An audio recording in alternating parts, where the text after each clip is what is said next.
I don't think most of you realize that you do not have time. Everything is time. Time can be converted into anything. We all know time can be converted into money. People say often, time is money. This is true. Money is also time. You spend money to save time. Time is the enemy of the rich man, so he takes a private jet to save time. Money is the enemy of a poor man, so he waits for the bus to save money.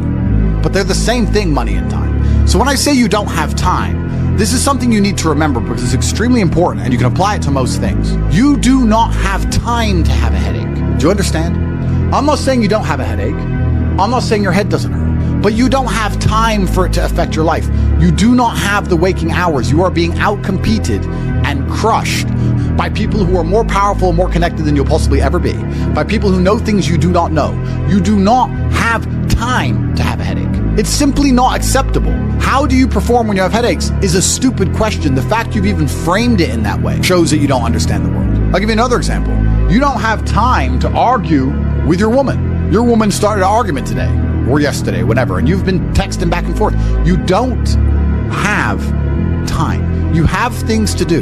There's unlimited work in the universe. You don't have time to have a headache or message girls or scroll Instagram. You don't have time for any of these things. Time is your lifeblood. It's all you've got. You can turn time into reputation. You could turn time into global fame. You could turn time into respect. You could turn time into a fantastic body. You could do anything with your time. You could choose a random embassy. You could choose a random country that you have beef with. Chile. And you could go stand outside the Chilean embassy with a sign saying, "Down with Chile," for no reason. But if you stood there every single day, after about 2 years, people would be like, who is this guy and why does he hate Chile so much? You can turn your time into anything you want. So how are you going to waste it sitting around saying, I have a headache?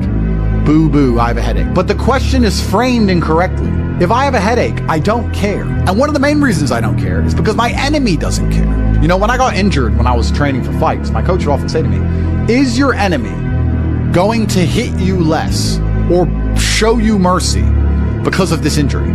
If you say, okay, we're about to fight, but halfway through the training camp, I hurt my foot, so, take it easy.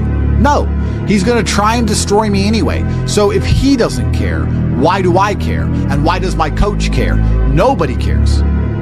The people who are trying to steal your woman, and trust me, everyone is.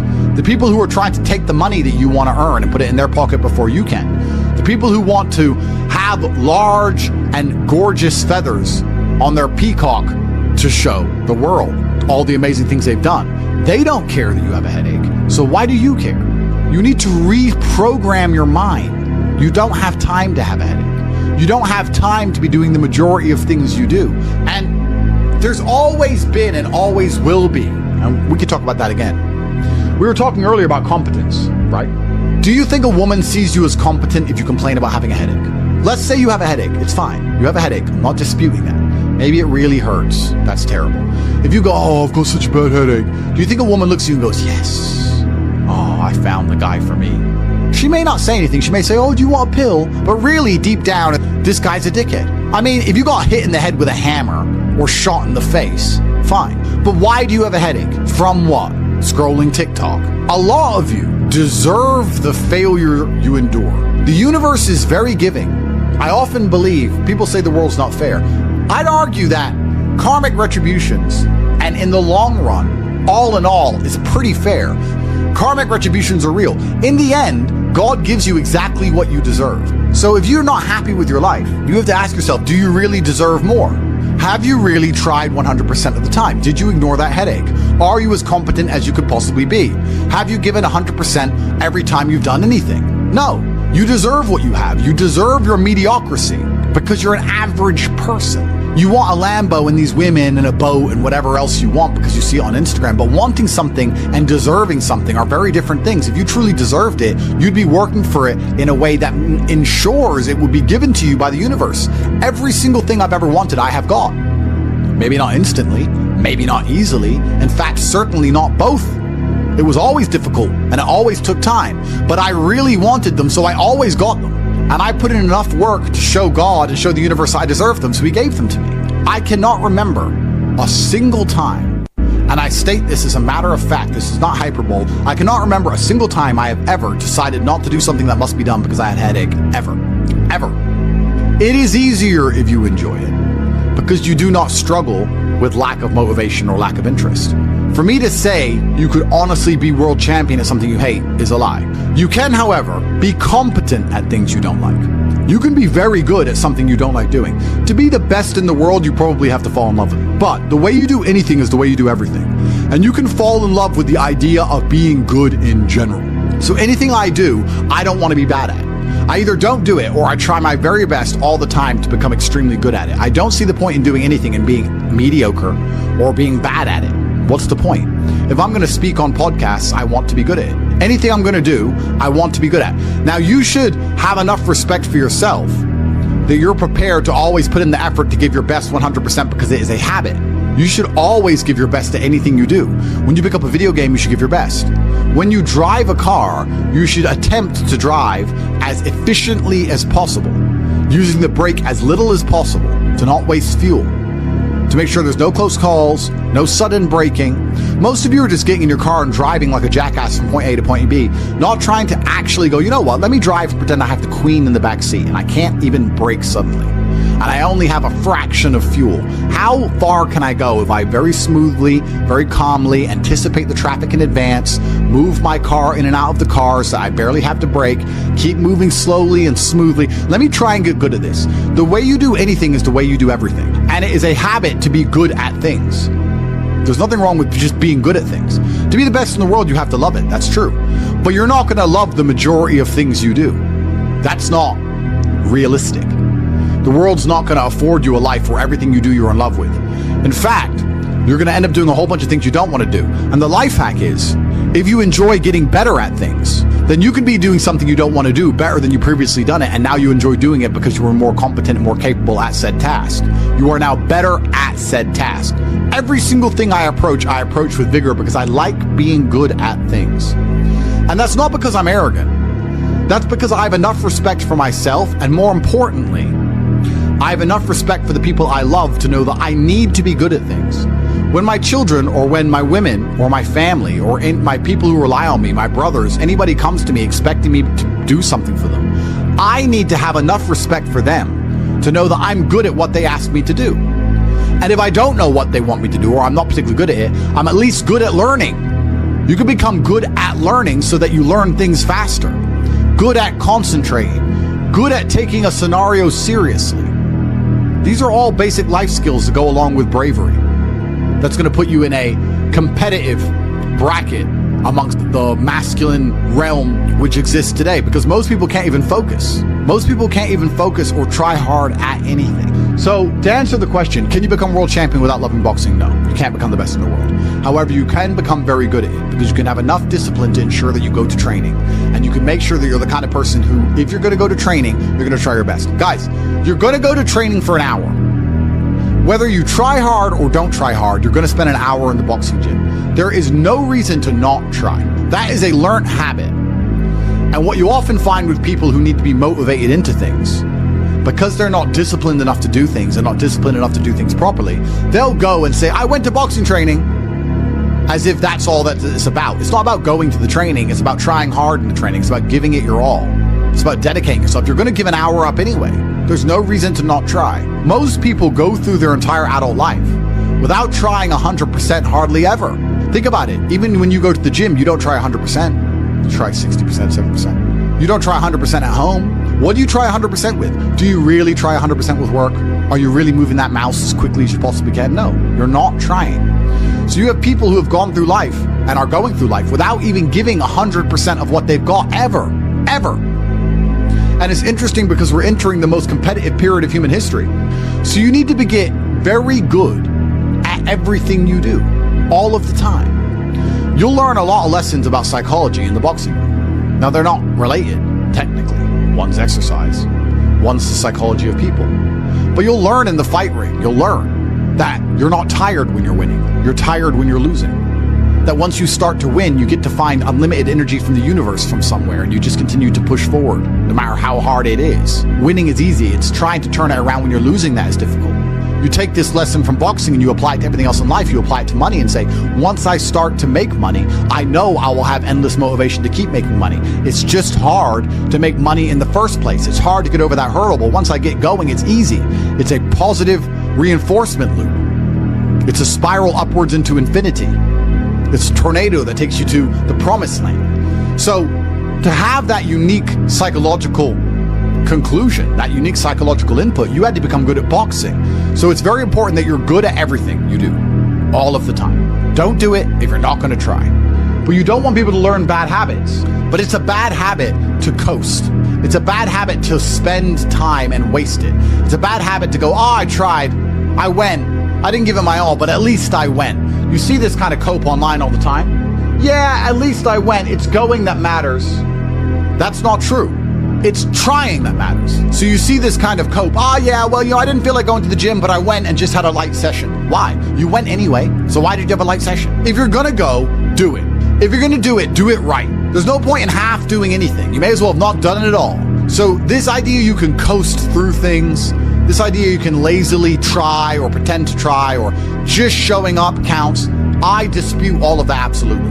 You give 100% of your heart, soul, and vigor to anything you do, and it becomes a habit so that it's all you know how to do. Before you know it, you're driving a car trying to do it as well as possible. And you're having a conversation trying to be as clear and compendious and concise as possible. And you're trying to make money as much as possible, as efficiently as possible. And you're trying to educate your children as well as possible. You're trying to protect your family as much as possible. You're trying to get as strong as possible. Because all you know is maximum limits. That's all you've ever done. You've never done any of this, that garbage can go out the window. So you need to get good at getting good at things. And you need to get good at trying 100% at all things, whether you like them or not. And this will give you a base level of competency in all realms, even if you're not in love with said task. Success is like being pregnant. Everyone says congratulations, but nobody knows how many times you get fucked. Absolutely. But that's the beauty of success, right? Because all the times you get fucked teach you the lessons you need to be successful in the first place. You would never be successful without getting screwed over. And also, you wouldn't be happy with your success without getting screwed over. The reason you appreciate that woman who's so good to you, who you trust with all your heart, who's loyal to you, is because that other woman cheated on you. If you had never seen a terrible, narcissistic, cheating woman, you wouldn't appreciate a good, kind-hearted one. There is no light without dark. So it's very important that you go through these bad things, one, to learn lessons, but two, to learn gratitude and appreciation for things once you have them. It's extremely important. Every time something bad happens to you, you need to say thank you to God. Thank you, God, for giving me this difficult time, for me to learn lessons, and for me to have more appreciation for my fantastic life in the future. That's how you should approach life. And especially success is exactly the same way. The lessons you'll learn failing along the way will ensure that when you get to the top, you can keep it. It's difficult to think of a scenario where being brave would be a negative mindset for you to be able to tap into, because bravery affords new options you haven't previously considered. If you're a coward, you don't have certain options on the chessboard because you simply don't have the bravery to make X moves. But if you are brave, you can analyze these moves. So you have a whole bunch of moves that most people don't have. Most people do not have the bravery to consider alternate paths. You need to be able to look at the chess moves that most people will not be prepared to make, and most people live very afraid. So bravery is an extremely important skill to hone. It's something you should practice. You should often sit and think, what would be the bravest decision I could make in this scenario? What would be the bravest one I could possibly make? And consider it. I'm not saying do it, but you should get in the mental model of considering it. Because quite often when you're a coward, brave decisions don't even cross your mind, ever. They don't even cross your psyche. They're not even something that's interesting to you. You haven't trained your mind to consider them. So you need to train your mind to consider bravery, because bravery is something that is going to universally apply throughout your life. It doesn't matter if you're rich, it doesn't matter if you're poor, it doesn't matter if you're in Thailand, it doesn't matter if you're in Peru. Having the option to be extremely brave and consider the options which are afforded only to a brave person is going to be something which is always going to benefit you. So it's very important that you consider and think about bravery as a whole, something I want you to hone. Because life is sales. Convincing a woman to love you is sales. Work is sales. Life is sales. So fantastic thing to learn. Boxing, once again, fantastic thing to learn. It's very good. Your body and mind are connected. You cannot have a strong mind without having a strong body. Fantastic. Who should you be before you become rich? Well, money is an amplifier. Money's not going to change who you are. It's going to amplify who you are. If you're a good person, it'll make you a very good person. If you're a bad person, it'll make you a very bad person. If you're a weak person, it'll make you very weak and cowardly and scared. If you're a strong person, it'll make you very brave. Money amplifies.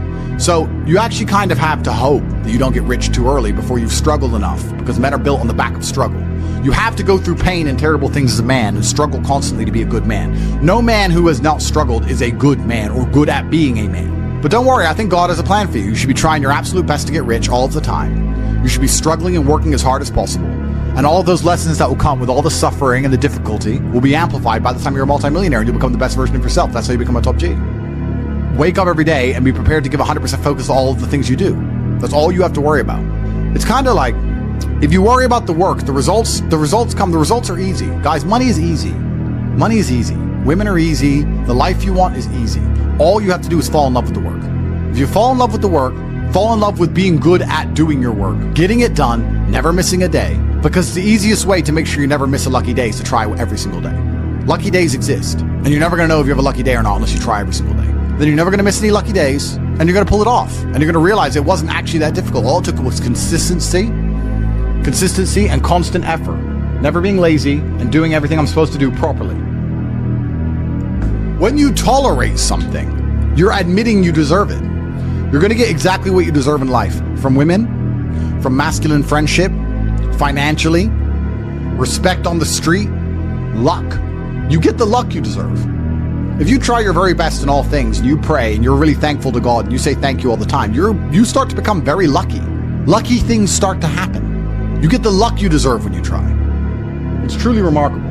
When a woman looks at you and goes, he can do anything he says he's going to do, that's when you become instantly attractive. Competence is extremely important. That's the masculine world. And peacocking built this world. Don't let losers and brokies sit and say to you, oh, all our graves are the same, it doesn't matter. No, it does matter. You were not born to suffer and die without being remembered or leaving a mark on this planet. You weren't born for that. You were born to do something great and to be remembered. You were born to leave offspring, which are so fantastic, raised in your image, that you, by proxy, are discussed into eternity.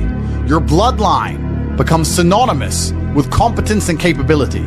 That's why you were born. The reason the male peacock shows its feathers is to say, look what I have. There is nothing wrong with that. That's what built the modern world. All of the explorers who risked their lives on the 7 seas did it to say, look what I did. The most beautiful buildings around you, the cathedrals, all these things that were built by men saying, look what we have done. We have done something other people cannot do.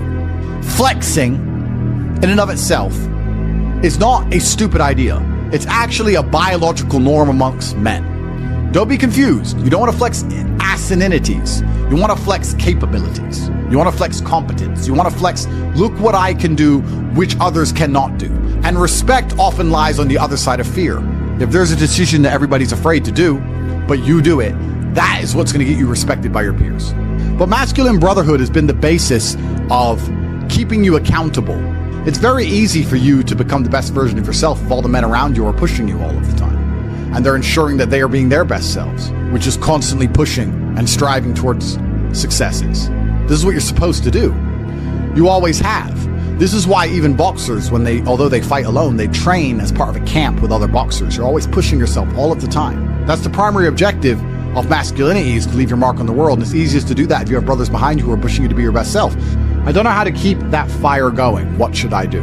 This is a really interesting question, actually, because it amazes me that so many people in the world still today, even though we have instant access via social media to the truly successful, believe anything they've done matters. So you've made 100 grand. You're still poor. That's nothing. That is nothing. 100 grand is nothing. It is my cigar bill for a month. It's nothing. You've changed nothing. You've achieved nothing. You need to compare yourself always and constantly to somebody who is outperforming you. You need to stop being so happy with yourself for these tiny little successes. This is what they teach inside of common pop psychology classes. Yeah, and take the small success and be happy with it and put little milestones and reward yourself for achieving the little milestone. No, that's not what you should do. The point is, the fact you could have a little tiny success and quit shows that there's something wrong with your mentality and your firmware in the first place. You don't know what success is. I don't consider myself successful. So how can you consider yourself successful enough to not work? All I do is work. I work 7 days a week, 18 hours a day, every single day, never missed a day, headache or not, ever. So I don't understand this mindset. And you see a lot of people do it, right? They'll say, oh yeah, I had a really great week and I made some money and now I'm in Costa Rica. You're never going to win that way. People often say to the extremely wealthy people, why do you work all the time? All you do is work. If I was as rich as you, I'd just go on holidays. Not understanding that the kind of person who goes on holidays when they have money is not the kind of person who becomes truly rich. The kind of people who become truly rich are the people who work every day no matter what, which is why all of the people who are truly rich are workaholics, because it's the only way to really get there. You can get to a certain point once you're a trillionaire, you're Jeff Bezos or whatever, that you can take some days off. I'm not saying that, but the point I'm making is you need to fall in love with being happy with yourself for how hard you've dedicated yourself to a task.